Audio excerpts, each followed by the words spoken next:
Sou a professora Cleane e vou lecionar a disciplina de História para o 6º ano do Colégio Emaús. Sexto ano, esta aula nós vamos iniciar um novo capítulo, tá bem? Nós vamos começar com o estudo do capítulo 12, iniciando o estudo sobre o período medieval também, tá bom? Vamos começar entendendo um pouco sobre a Europa e a formação do feudalismo, para entender esta forma de organização social que predominou durante a Idade Média, né, mais especificamente durante a Alta Idade Média, que é um período compreendido entre o século V e o século X. Temos que lembrar que com a fragmentação, com a divisão do Império Romano, lá em 476, gente, durante o governo de Rômulo Augusto, né, que foi inclusive o último imperador do Império Romano do Ocidente, a Europa Ocidental ela vai passar por várias transformações sociais, políticas e econômicas. Então, a partir deste período, inicia-se o que é chamado de Idade Média. Vamos entender o que significa este termo média. A palavra média indica algo que está entre duas coisas. Eu vou grifar para vocês anotarem também, tá? No meio, a Idade Média, então, ela está entre a Antiguidade e a Idade Moderna. Este termo Idade Média, pessoal, ele surgiu muito tempo depois, né? Após este período, ele surgiu em meados do século XV. Então, neste capítulo, nós vamos conhecer as características que distinguem essa época, qual é a importância de estudá-la, como viviam as pessoas e quais atividades econômicas e instituições políticas caracterizaram este período. Então, a Idade Média, a gente tem que lembrar que este termo Idade Média, este período, ele não se aplica a todos os povos do mundo.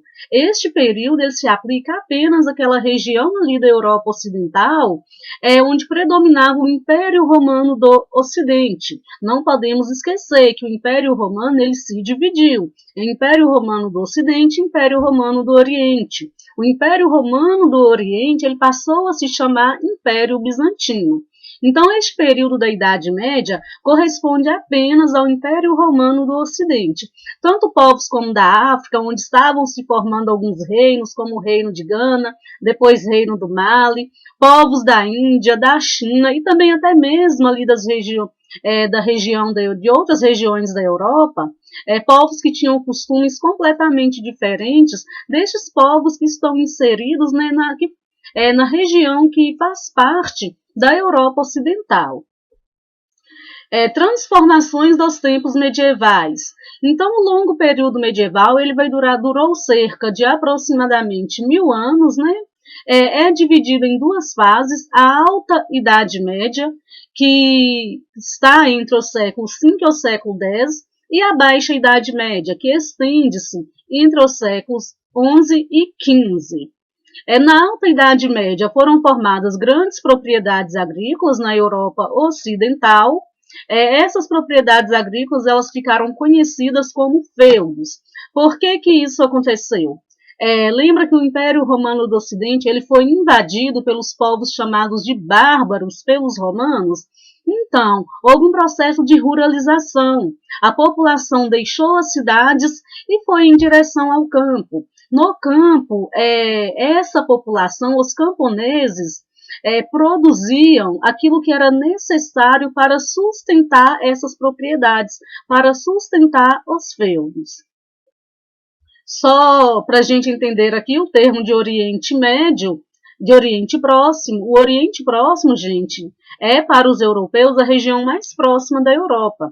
Abrange o território da Turquia, os países do sudoeste da Ásia e do norte da África, incluindo ainda Iraque, Irã e Afeganistão. Como se refere à proximidade ou à distância em relação à Europa, essa expressão tem pouco significado para quem vive em outra parte do mundo. Então, voltando aqui falando dos feudos, os servos que viviam e trabalhavam na propriedade do senhor rural produziam praticamente tudo o que era necessário para os moradores do feudo. O isolamento e a autonomia dos feudos fizeram com que muitas cidades, nesse período, perdessem importância. Essa forma de organização ficou conhecida como sistema feudal. Mais para frente, nós vamos estudar melhor este sistema feudal e vamos estudar também a relação dos moradores do feudo, né, com os senhores feudais também. Enquanto no Ocidente a Alta Idade Média ela foi marcada pelo declínio e até desaparecimento de cidades e pelo enfraquecimento ou pela inexistência do comércio, no Oriente, nessa mesma época, continuaram a existir impérios e intensas atividades comerciais e urbanas. As migrações germânicas no Império Romano.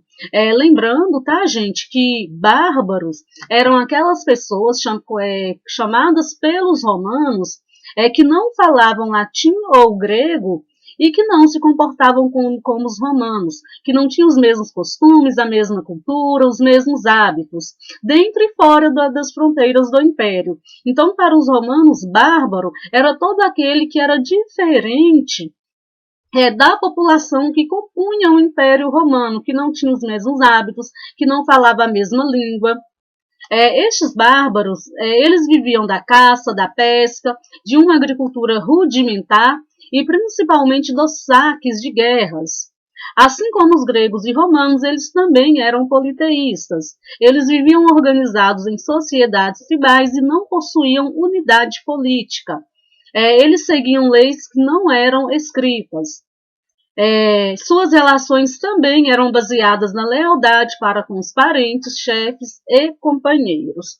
Esses povos bárbaros, também chamados de não-romanos, eles costumam ser agrupados segundo a origem e a língua. Tártaro-mongóis, de origem asiática, deles descendiam os hunos e os turcos. Eslavos, originários da Europa Oriental e de parte da Ásia. Germanos, de origem indo-europeia, ocupavam a parte mais ocidental da Europa, na fronteira com o Império Romano. Observem aqui que os eslavos, gente, eles deram origem aos russos, polacos, tchecos, sérvios, bósnios e búlgaros. A partir do século V, os povos germânicos ocuparam boa parte do Império Romano do Ocidente. Essas migrações foram decisivas para a desintegração do poder de Roma, ou seja, para o enfraquecimento e a fragmentação do Império Romano do Ocidente. Nós vamos ver que com essa fragmentação, com essa descentralização do poder, inclusive, vai mudar a estrutura política e a forma de organização social também. Se enquanto tinha um Império Romano, tinha um rei, um imperador, que centralizava o poder, que tomava conta da política, que tomava conta da economia, que tomava conta inclusive da religião, com a invasão dos povos chamados bárbaros, vão surgir alguns reinos e cada reino será comandado por um rei. Neste mapa aqui, nós temos as migrações germânicas do século XV. Observem aqui o Império Romano do Ocidente e o Império Romano do Oriente. Observem os fluxos migratórios, né, principalmente ficando atentos aos povos germânicos que dominaram grande parte deste Império Romano do Ocidente. A formação dos reinos germânicos. Este esquema abaixo aqui, gente, mostra como que esses reinos germânicos, eles se formaram durante a Idade Média. Observem aqui que em 476 foi deposto o último imperador romano do Ocidente, no caso Rômulo Augusto, né? Anterior a Rômulo Augusto, o imperador romano era Teodósio, e como uma das medidas para tentar administrar e organizar o Império Romano, Teodósio dividiu o Império em dois: Império Romano Ocidental, com a capital em Roma, e Império Romano Oriental, com a capital em Constantinopla. O Império já estava enfraquecido, né? Em função da redução da anexação de territórios, reduzindo assim o número de escravizados, implicando, consequentemente, né, baixa produtividade agrícola. Então o império ele estava passando por uma crise política, falta de alimentos, alta dos preços, queda na arrecadação de impostos, saques e invasões, população das cidades migrando para os campos, né? A população estava com medo dos ataques dos chamados povos bárbaros, a população estava se sentindo desprotegida também. Então, ela migra para o campo em busca de proteção nas propriedades rurais. É o processo chamado de ruralização. Lembrando que o processo da saída do campo para a cidade é chamado de êxodo rural. E o processo de saída da cidade para o campo é chamado de ruralização. Nós vamos ter a formação dos feudos, que começam a produzir o necessário para a sua sobrevivência. Nós vamos ter as cidades praticamente desaparecendo, o comércio nas cidades inexistindo também, e vamos ter a fundação de reinos bárbaros em diversos pontos da Europa. E, inclusive, vai haver uma mistura da cultura desses povos bárbaros com a cultura romana. Os bárbaros eles vão adotar o cristianismo e vão também adotar as línguas faladas, né, pelos romanos. E as línguas bárbaras também, pessoal, vai se misturar ao latim.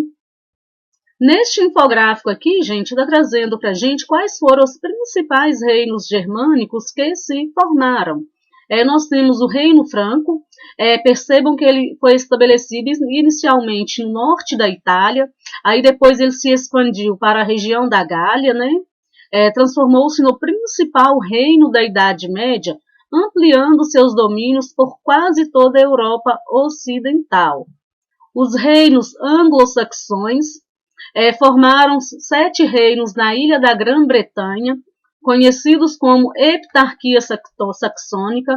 Heptarquia quer dizer reunião de 7 reinos. O reino ostrogodo destacou-se pela construção da cidade de Ravenna, no norte da Península Itálica. O reino vândalo, estabelecido da Península Ibérica ao norte da África, estendeu seu domínio até as ilhas da Sicília, Sardenha e Córcega. E o reino visigodo, que formou-se na região da Península Ibérica, deu origem a vários reinos cristãos, que mais tarde formariam Portugal e Espanha. A civilização árabe na Idade Média. A civilização árabe ela desenvolveu-se na Península Arábica, onde predomina o clima árido do deserto, inclusive grande parte dessa península é desértica. Além das migrações dos bárbaros, a Europa também ela foi atingida pela grande expansão dos árabes, que alcançaram o sul do continente. As regiões férteis dos oásis e do litoral do Mar Vermelho foram ocupados por povos semitas muitos séculos antes de Cristo. Grupos nômades conhecidos como beduínos predominavam no interior da península. Observem aqui esses 2 mapas, pessoal, e vejam a divisão política atual.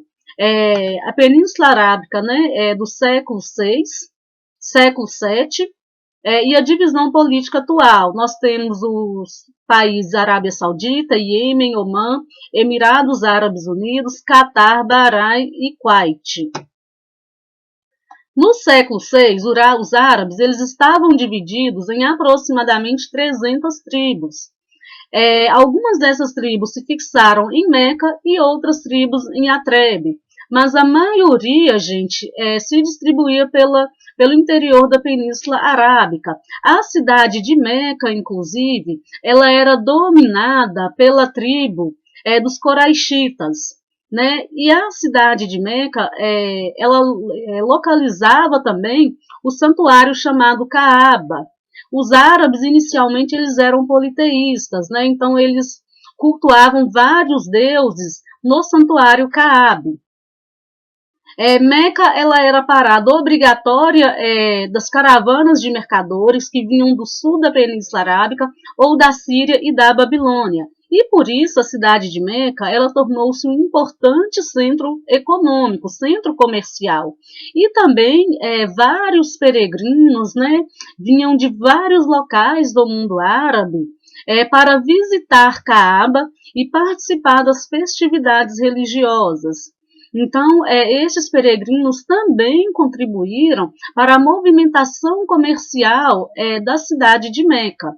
Nessa imagem aqui tem o desenho que representa a cidade de Meca e Caaba, né, ao centro aqui da cidade de Meca. Maomé e a unificação árabe. No século VII, os povos árabes passaram por uma grande transformação, tendo à frente um homem chamado Maomé. Maomé ele foi o fundador do islamismo, gente. A palavra Islã, de origem árabe, significa submissão a Alá. Segundo a tradição, Maomé ele teve uma visão com o anjo Gabriel, o qual encarregou Maomé de pregar o monoteísmo, ou seja, diferente do politeísmo, pregar o monoteísmo, o culto a apenas um Deus. Então, este Deus seria Alá e o profeta Maomé. Os ensinamentos do islamismo, eles estão contidos no Corão ou no Alcorão. As pregações de Maomé, pessoal, aos poucos foi dominando, né, muitos seguidores, foi atraindo muitos seguidores. Porém, isso não era interessante para a tribo dos Coraixitas. Maomé, inclusive, ele era descendente dessa tribo dos Coraixitas. Então, Maomé e os muçulmanos, eles começaram a ser perseguidos, né? Porque quando começa a se pregar o monoteísmo, o politeísmo, ele acaba, né, ele deixa de ser cultuado. Então, muitos adoradores de Caaba, né, que iam para Caaba cultuar os seus deuses, eles deixavam de ir, reduzindo assim as peregrinações, o que implicava também na redução do comércio, prejudicando dessa forma o enriquecimento da tribo dos Coraixitas, ou seja, prejudicando os interesses dos Coraixitas. Então, Maomé e os muçulmanos foram perseguidos pela tribo dos Coraixitas e fugiram para a antiga cidade de Yatreb. Essa cidade ela passou a se chamar Medina, e esse acontecimento, essa fuga de Maomé e dos muçulmanos para Yatreb, ficou chamado de Hégira. Né? E este momento também ele foi bastante significativo para a religião islâmica, porque significa um marco, né, inicial do atual calendário islâmico.